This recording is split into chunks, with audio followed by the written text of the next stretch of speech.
Good morning. Happy Monday. Well, Happy New Year.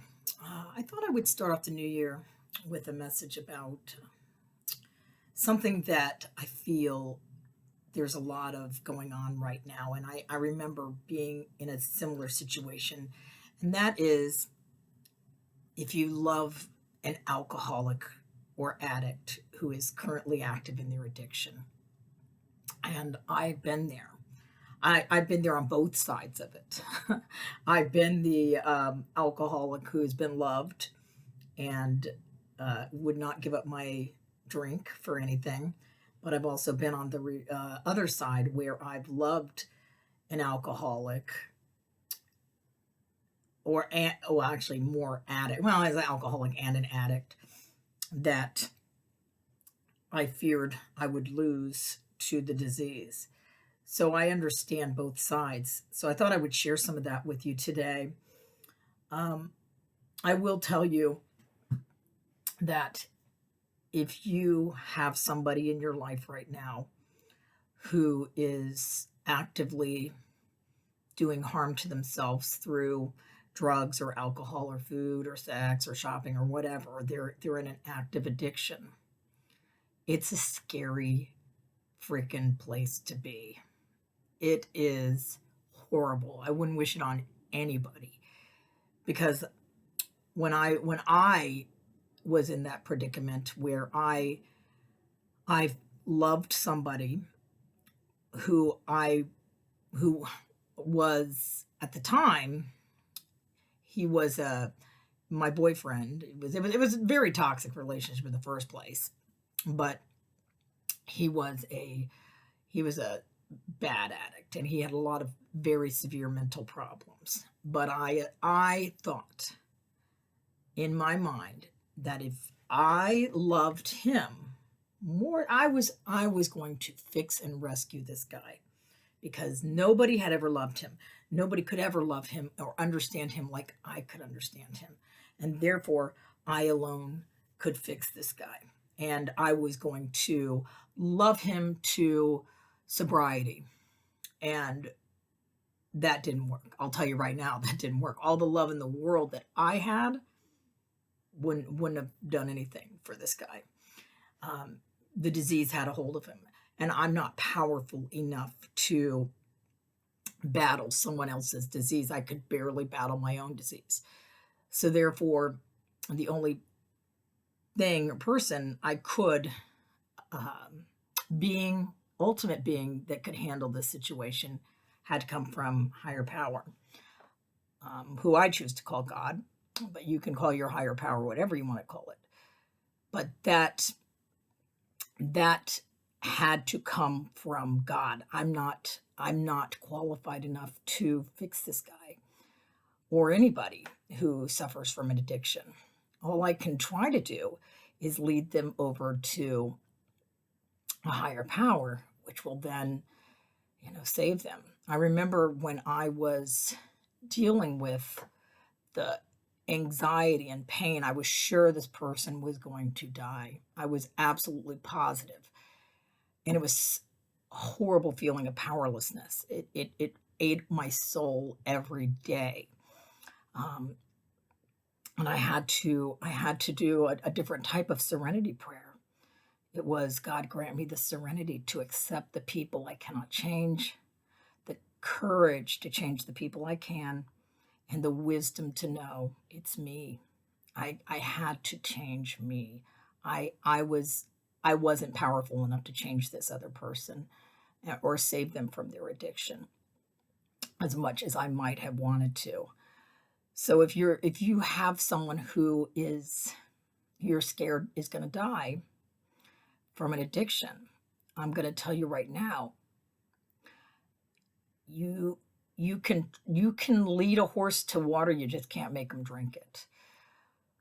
They'll do a lot of other things other than water, but you all you can do. I mean, what I found all really anybody could have done for me at any given point was to pray for me and to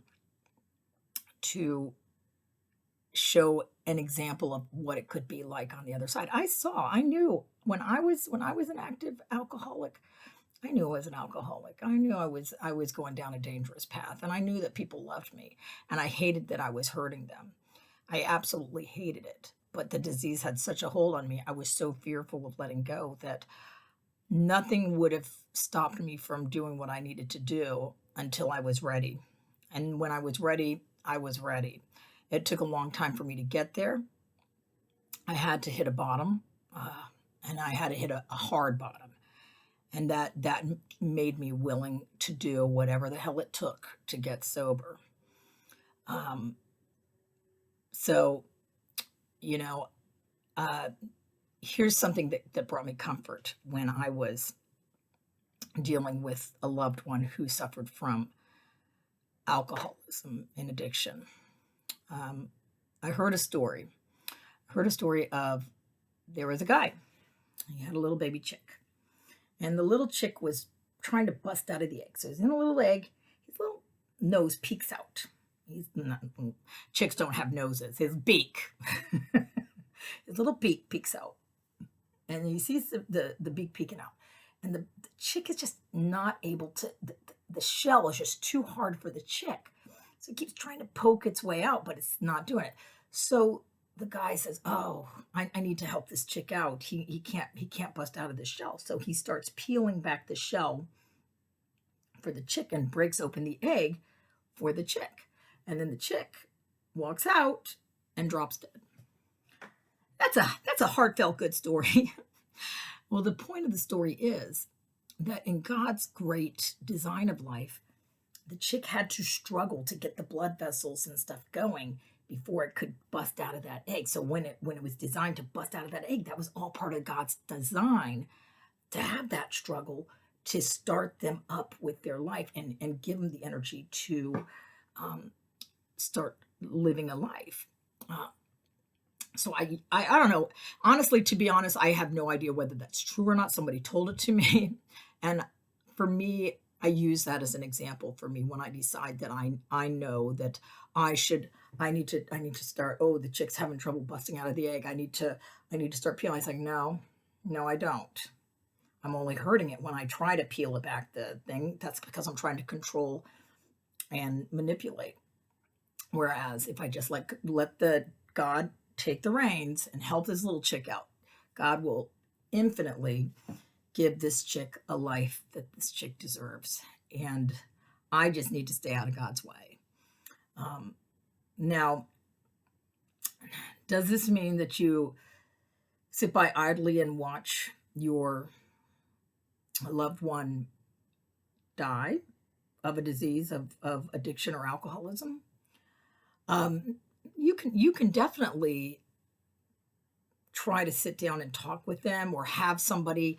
I would say just nobody can talk to another alcoholic like another alcoholic.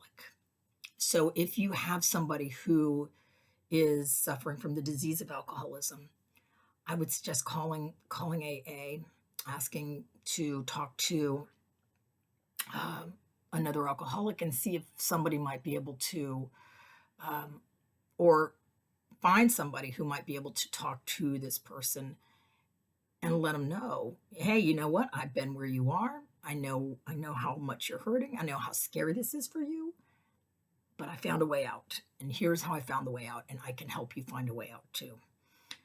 So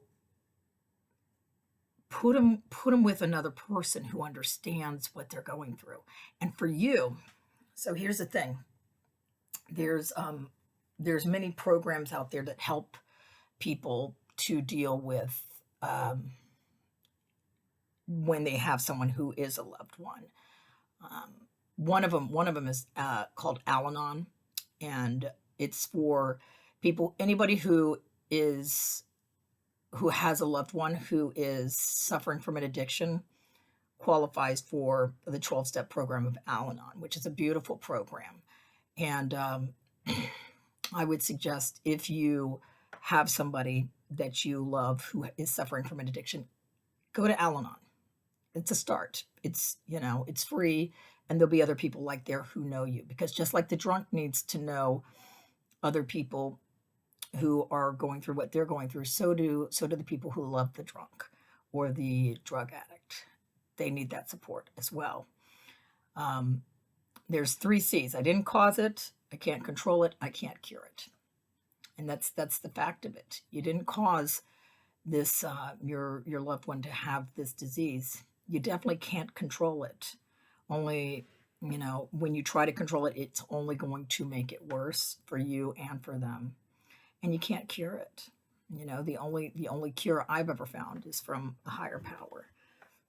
So with that, I hope that helps you if you are struggling today with the extreme pain that comes with having an alcoholic or an addict in their life. I will tell you, I'm going to end on a happy note. My dad, we had some time we were sitting there talking, and he told me that, you know, at one point he was the worst thing in the world he could have ever imagined was having an alcoholic daughter. However, it's turned out to be a great blessing because he sees that, I found recovery. And on the other end of the darkness of alcoholism, the lightness of recovery, I'm able to deliver a message of hope to help and heal those out there who also suffer. And that's my hope today. Um, I hope you're enjoying these Monday messages. I hope this helps you out if you're struggling. And I look forward to a better 2021. All right. Have a wonderful week. I'll see you next week. Bye.